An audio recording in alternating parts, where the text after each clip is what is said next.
No, you don't need the. I'm doing this my way. He a legend, he a legend, he a legend. He a legend, he a legend, he a legend. Talking on it though, then He you a can't put it legend. up like that. Welcome to the league, to the league, to the league, to the league, to the league of items.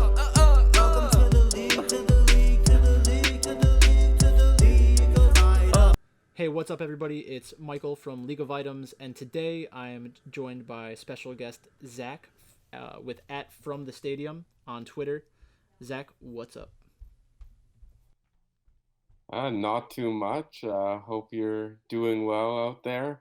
I know I'm not usually a big esports guy, but I got into it because of our complete lack of sports, and I stumbled upon your channel. It definitely helped me avoid losing all of my money. So definitely No big thank you problem. for that. That's my job, trying to help people win some money. Um, yeah, Man of the exactly. people. So you said you've only been paying attention to esports for a couple weeks. Yeah, exactly. Maybe a All month right. now. Well, cool. So we're gonna go over the the slate for tomorrow, the two-game slate, Gen G and T1, and then FPX and EDG. Before we get started, was there anything you wanted to talk about? Maybe we could get into it once we All go right. over the games. Or I have one good question I've Okay. been meaning What's to that? ask you. So I know through going over all the other sports, one of the big things that people have looked at now is game theory and not necessarily just taking the Hmm. optimal lineup because that's what Yeah. everyone else is doing. So do you think League of Legends is early enough that you should still be taking the optimal lines, or should you be looking to use a little game Okay. theory? So, I think that the optimal lines in League of Legends are probably better to keep using because, well, basically the way that League of Legends scoring works is that the optimal lineups are often going to beat the game theory lineups, um, because the up it's so much easier for that combination of players to hit than one that includes a pivot, and that's because of how highly correlated players scoring is to kill score. And in one game you might have 20 kills, and in the other game you might only have 12. So you really want to get as many players from a game with 20 kills as opposed to 12. So that's why game stacking has become so common. Um, the game theory stuff, there is definitely a place for that, and only specific slates you can really use it on. But I think in the short term, until DraftKings changes up the scoring, it's probably better to use optimals to make your money back. But if you want to go for the like first place in a huge slate, then you're gonna want to use some game theory. But I would always recommend getting a little bit of both in my like lineup exposure. So I wouldn't go full game theory, and I wouldn't go full Yeah. optimal either. Yeah, and you mentioned DraftKings. Do you think they're gonna change up their scoring, and how would Yeah, they go so I, about I that? don't think that they're going to change their scoring. I think they're going to change the lineup positions that you have to pick. So I think they'll either include another one, something like that. Maybe honestly, they should probably do a second team slot. They should do a second team slot and then Oh, have it where oh, you can't you have a second team slot, but you can't a second team slot, and you need to have exposure to three different matches or something like that. That would probably be pretty good. yeah, Um, yeah, that would add a lot of yeah, exactly. combinations. So. Okay, so first game, we're just gonna look at the money lines quick. Genji and T1, it's Genji plus 133 to T1 minus 170. Personally, I think that T1 is going to win. They've beaten Genji during the regular season, and they've been pretty strong against everybody as long as they've had good drafts. And I think one of their losses was specifically because they were like testing themselves to see if they could beat this specific combination of champions, and they failed. But I don't think they're going to do that tomorrow. That's not the kind of strategy you pull out in the finals. And then FPX versus EDG. FPX is a huge favorite, and for a good reason. They're the ex world champions. I don't think there's much value on this line, like minus 525. You're basically going to make 20%, or a little bit worse, once everything is all taken into consideration. So if you're into that kind of thing, go for it. But uh, yeah, Go all in that's to not make how I like that's not 100 how I go bucks. about trying to make money. If I was looking at the spread, um, maybe T1 minus 1.5. I think that one's pretty interesting. Um, but I don't think I would touch the minus 1.5 for FPX. Maybe I would. 189 is a lot tougher though. So that's enough for the actual betting lines. Let's get into game one. So have I swayed you onto T1 over Gen G? Do you have any opinions on this match? Uh, you have because I don't think I've used T1 once so far in my DFS time, but I've been wanting to play Faker because I've watched a great YouTube video about him, so it seems like a Well, better I don't know time if than you're any. talking about my Faker video, but we're just gonna pretend like you are talking about my Faker video. Yeah, Oh, so for sure. so we were talking about it earlier. Like Zach basically got started with his like content creation through golf, and we were talking about how Faker is basically Tiger Woods before that fateful Thanksgiving night where he got kicked out of his house and hit with a bat. Or the golf Yeah, club even. not great. Hopefully that doesn't happen to Faker anytime soon. But yeah, Faker's great. So if I go lane by lane, is there a lane that you prefer getting players from the most as like somebody who's new to esports DFS? Uh, Typically, my captain, I've always used a mid or ADC. So I would guess I've almost always gone there so that I could Yeah, double it up. I think that's the right move. Do you have a preference between mid and AD carry? Probably Yeah, 80 carry. I know it's been working pretty well because I'm always pretty risky, especially with daily fantasy. So I'm used to taking guys who no one wants to take or very low owned plays, which helps you definitely take some of the best yeah, 80 carries out yeah, there. sure. So if I'm looking at this lane by lane, pretty quick, I think Kana versus Rascal, there's not a huge upside either way. Um, that's basically a 50-50 matchup. Cuz versus Klid, I think Klid is actually a little bit better. And another storyline we were talking about is that Klid is a player who transferred over from T1.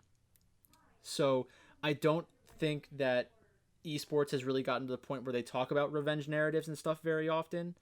But if this was any other sport, they'd be saying, "Oh, he knows all their secrets. Like he's gonna be able to tear them down from within, like stuff like that." We need to spread that narrative so we can not take him and Honestly, then the next time that presents take itself, it. I'm just gonna try to pump and dump where like I keep convincing everybody to bet on Gen G, and then I take the other side. Yeah, maybe when I All have a couple more followers, I'll try something like that with the sports book. I I'm love just it. kidding. I'll never do that. But yeah, I don't want this video resurfacing like 5 years from now if everything goes well, and then I get taken down because of this video. So Cuz versus Klid, yeah, I think Klid has a little bit of an advantage.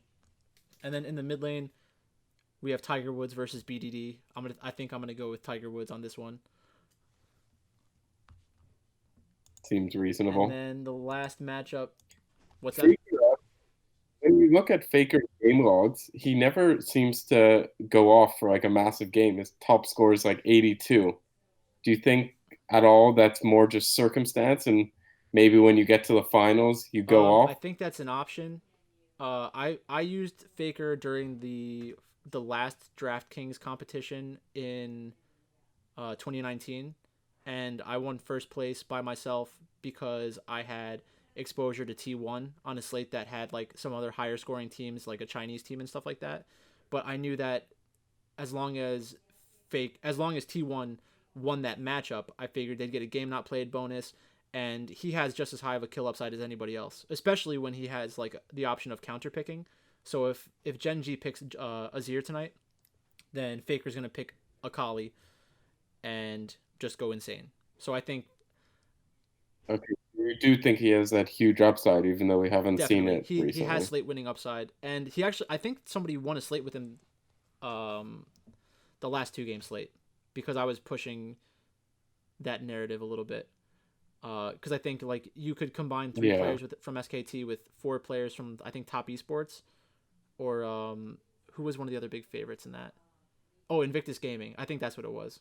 So you combine those all those players together, and for one reason or another, I think because of salary, Faker ended up being a valid captain.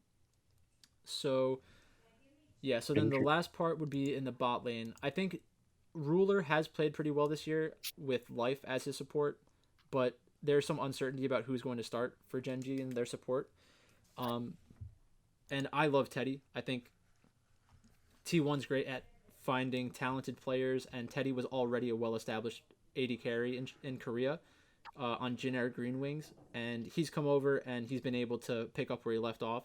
So he is like a hard carry champion, a hard carry player, and Faker will sometimes defer to him and let him carry a game, which I think speaks a lot to his talent.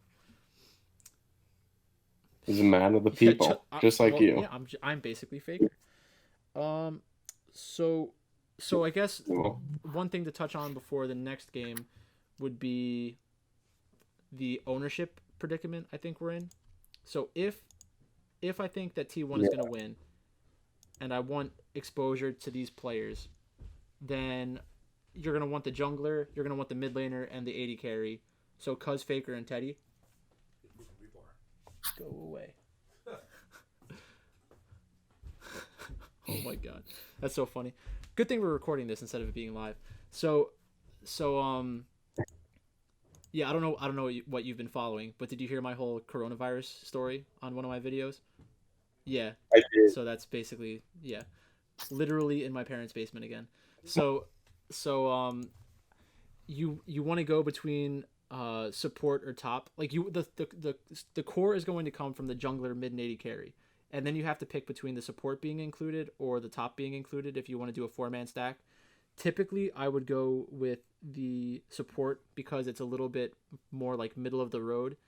The top, you bring in a lot of variance. So that it depends on how you want to play it. Like, I could definitely see Kana being the player that you need. Yeah, and then I don't typically get the teams from my 4-team stack, but tonight it might actually make sense because if T1 goes 3-0 and gets like a 3-0 game not played bonus, then I could see T1 actually being outscoring FPX specifically in the team slot. Mm-hmm. Well, I guess you get the double game not played bonus. You get 2 of them, yeah, exactly. So then what I was going to say about ownership is that I think if anybody who's been watching a lot of my videos, if you look at the information that I've gotten with Dark Sheep about the Vegas implied win rate being highly correlated with eventual ownership. So T1, even though they're like a between 55 to 60% favorite tonight, I don't think that they're going to be in 55 to 60% of total entries because of FPX. So FPX is going to be overowned, and I think that's going to force people to play Gen G. Yeah, and while it seems high, even if they're going to come in at 40%, that's really pretty low relative to what they should be. Exactly. Yeah, so that's basically it for that game. Next up, FPX and EDG. Yeah, I'm probably with you on T1. The fact that you think that because most people, I guess it makes sense, would have to stack Gen G with FPX, I think T1 could go under the radar a little bit. I mean, it's pretty tough to go under the radar to 2-game slate, but maybe you see them come in at like 35-40% instead of 50-60%. That's kind of what I think is going to happen. Yeah, and would you ever consider going players on both sides of the this? LPL match? Yeah, I would. Yeah. So I was talking about that earlier today on DFS Bachelor's channel, and in order for that to work, you basically want T1's series to go 5 games and have them all average out to like 8 to 10 kills per game, per team, and then that would mean as long as EDG wins, I think 1 or 2 games, then that kind of lineup would be viable. Because when a Korean team loses, their kill upside is going to be like between 5 to 10. When a Chinese team loses, their upside in a loss is like 10 to 15. Like, they could obviously get lower than that, but you see that it's a little bit higher in general.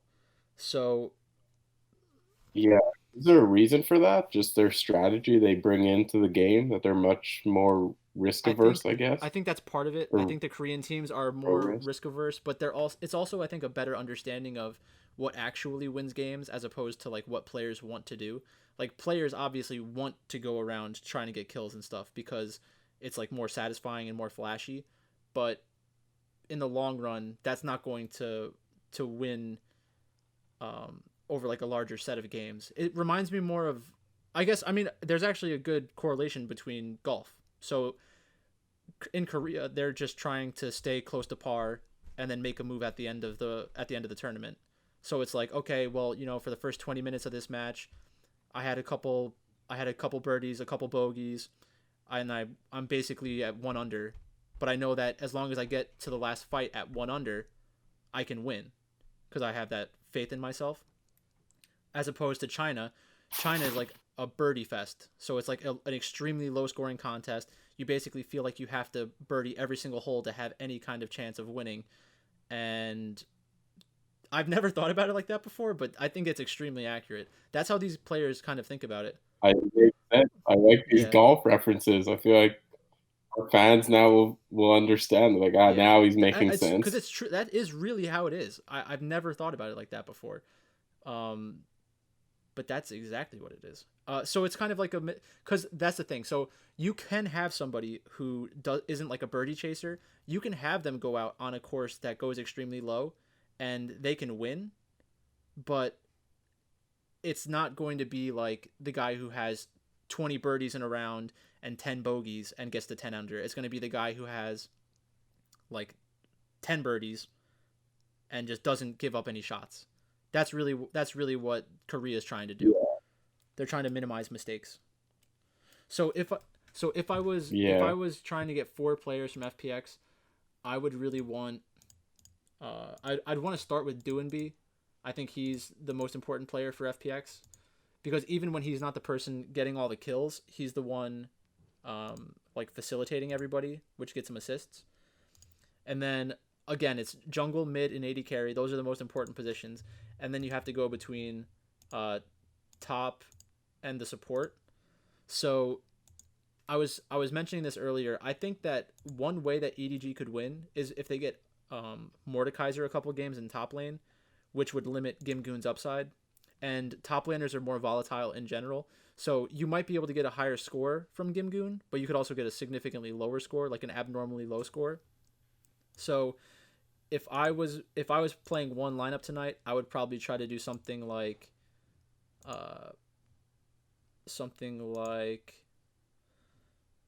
T1 as my team, hoping that they get like a 3-0, and then 3 players from FPX, and then try to get their support as my captain, and then fill out the rest of it.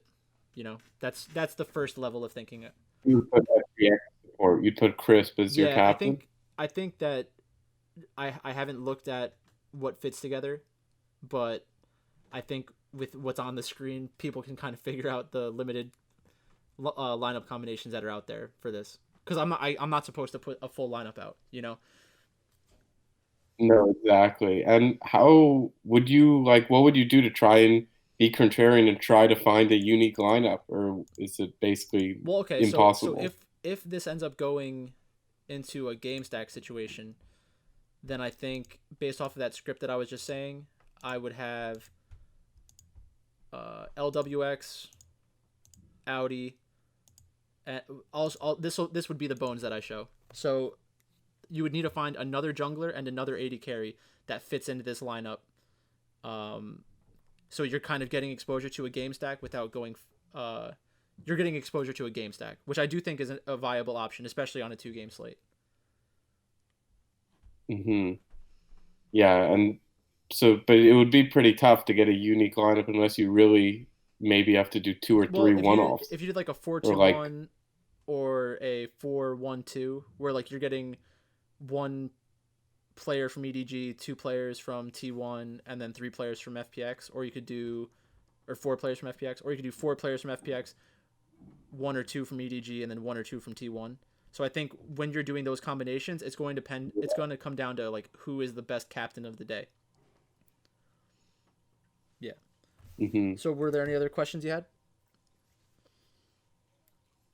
Yeah, I guess my last question would be, would you typically want to have your captain on the team with 4, and then would you also want to avoid having your team be correlated with your captain? So if you look at the data, I'm pretty sure it would tell you that you want 4 players from the highest kill score team of the day, because you're going to have a higher upside than your team. So in general, teams score between 22 to 28 points in a win. And I mean, you could see a player score 60 points in a win. So you really want that additional upside. And then it all, like, the one thing about the team slot specifically is you want the game not played bonus as much as possible.